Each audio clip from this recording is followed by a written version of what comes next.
Então fala galera, tudo beleza com vocês? Tudo certo? Tranquilo?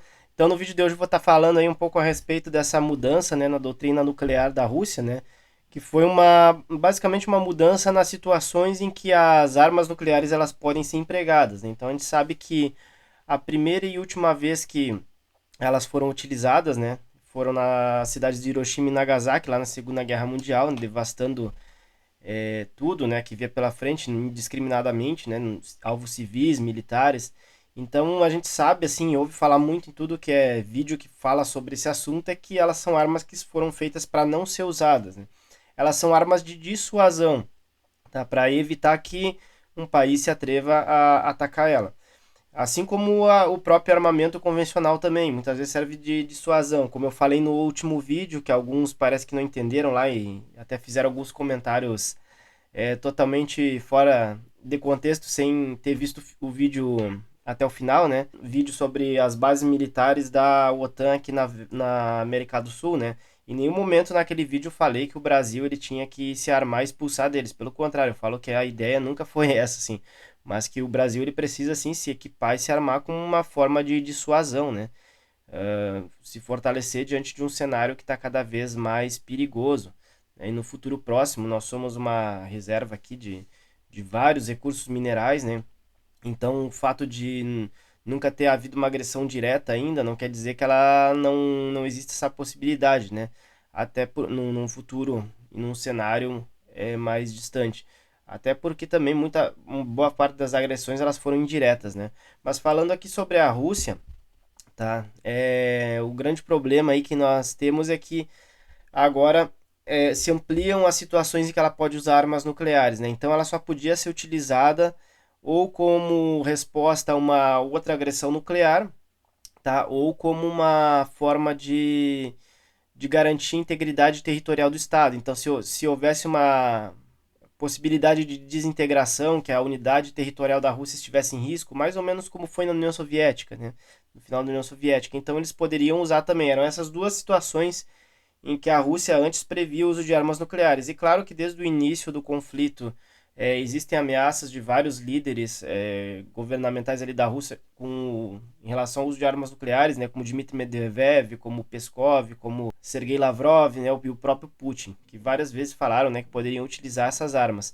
Embora ainda nenhuma das situações existentes pudesse se aplicar ali, né? Talvez, quando muito, a retomada aí de territórios que eles já anexaram, né? Se eles perdessem, de repente provavelmente podiam alegar que a integridade territorial da Ucrânia da Rússia estivesse em risco, né?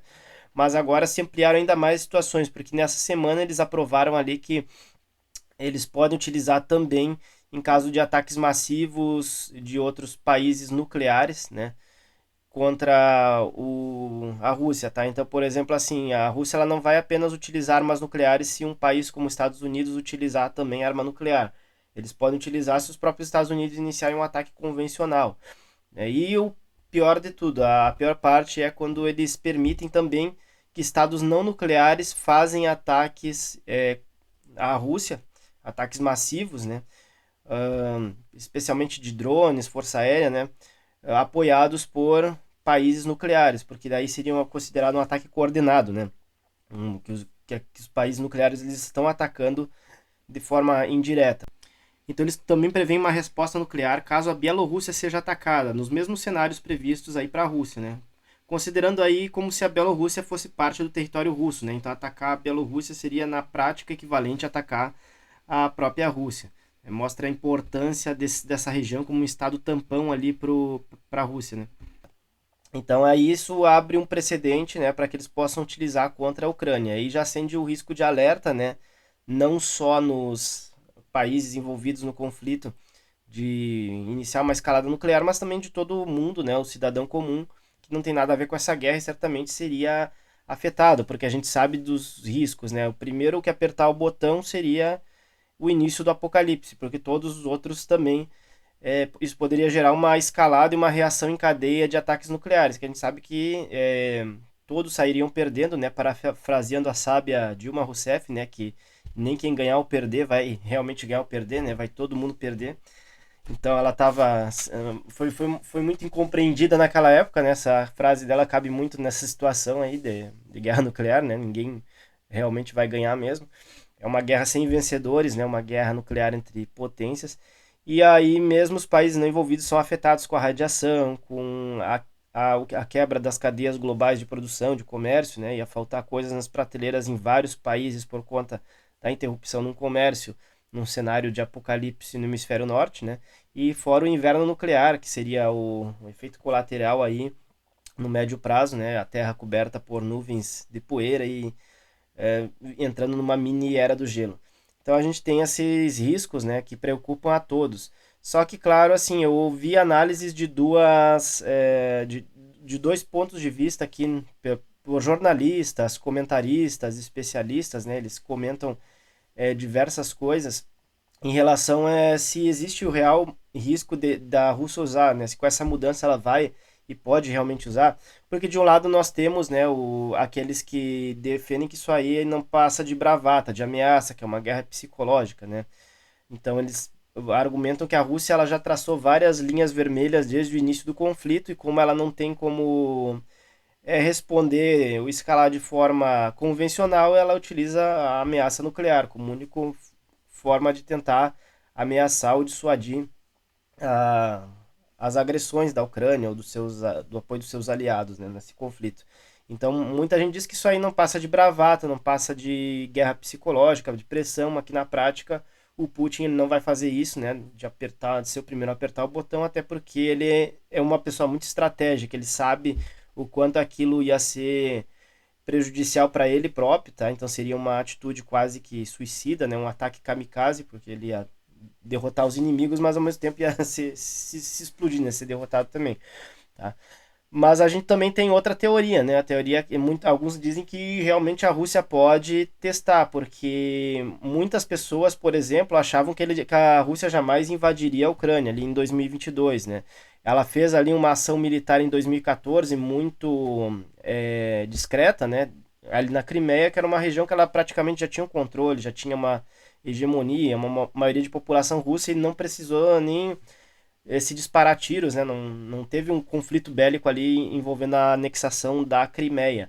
Então muitos acharam que no Donbás ali, onde havia um conflito separatista armado, né?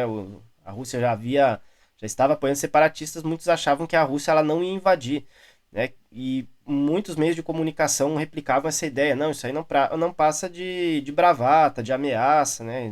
Como é que eles vão invadir o país vizinho ali? Pleno século XXI, alguém invadindo, como se nós estivéssemos ainda na Primeira Guerra Mundial, né? Quando vê, ele foi lá e fez, né? Invadiu propriamente. Acharam que ele não ia anexar, que ele de repente só ia reconhecer a independência daquelas regiões, né? Apoiar o separatismo, quando vê, ele realmente anexou, né? Foi lá e fez o que muitos não achavam impensável. Então ele vai testando, né?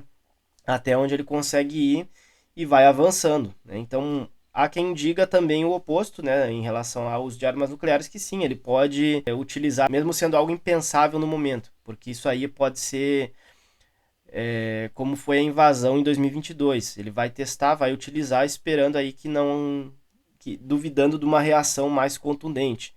Tá? Então ele iria pagar para ver se ele realmente jogasse a primeira bomba, né? Mesmo com todos os efeitos negativos que poderiam existir diretamente aí para a Rússia, né?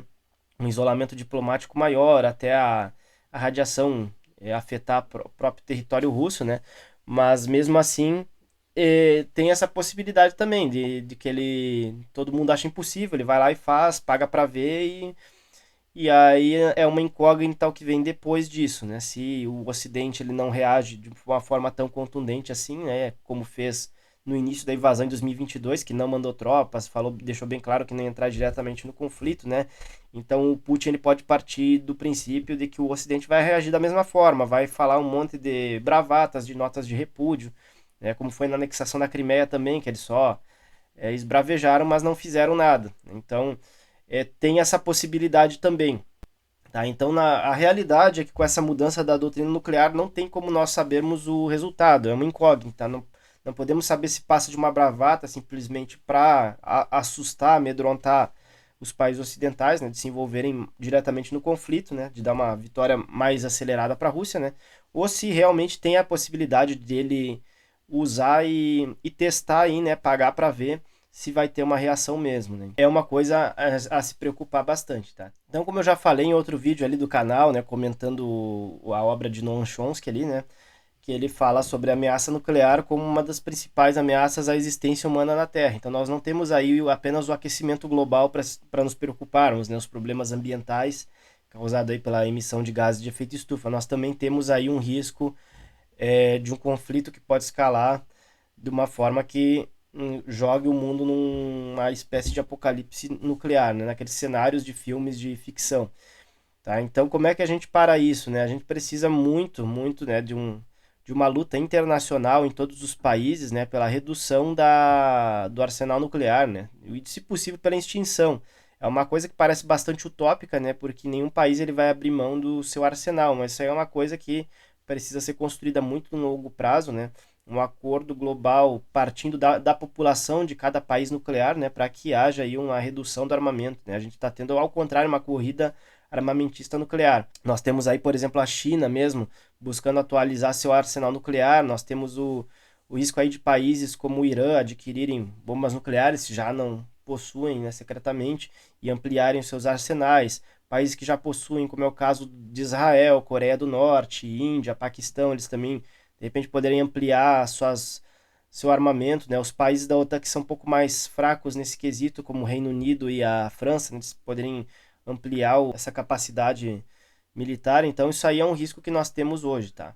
Então, que a gente possa estar acompanhando aí esses detalhes, né? E sempre fazendo a nossa parte para conscientizar, né, pelo desarmamento nuclear global, né? Isso aí é uma coisa que tem que partir muito, principalmente das populações de cada país, né? Para que um dia a gente consiga ter um mundo livre de armas nucleares, tá? Então eu fico com vocês por aqui e até o próximo vídeo. Valeu!